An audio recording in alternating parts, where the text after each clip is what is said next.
Qədirxum həqiqətən də Allahın möhtəşəm bir sisteminin başlanğıcı idi, davamiyyəti idi.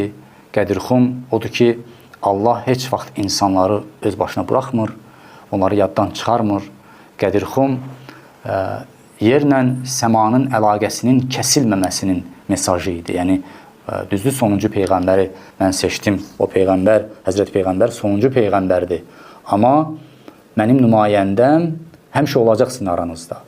Həzrət Peyğəmbərin vəsiləri, onun xəlifələri həmişə sizin aranızda olacaq. Onlar 12 imamdır.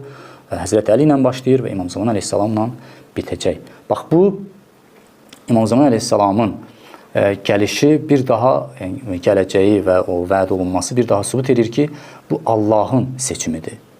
Bu silsilə Allah tərəfindən seçilib və bu sistem Allah tərəfindən seçilib. Ona görə Qədirxum çox önəmlidir. Qədirxum çox əhəmiyyətə malikdir. Elə əhəmiyyətə malikdir ki, 2 ayə onun barəsində nazil olub, elə ifadələr işlədilib ki, yəni heç yerdə o cür ifadələr işlənməyib. Ona görə düşünməyə dəyər və hər kəs bu mövzunu gərək düşünsün, onun dəqiq araşdırmasını aparsın. Çünki müsəlmanların da ixtilaf nöqtəsi məhz budur. Müsəlmanlar buradan, bu fikirdən başladı ayrılmağa.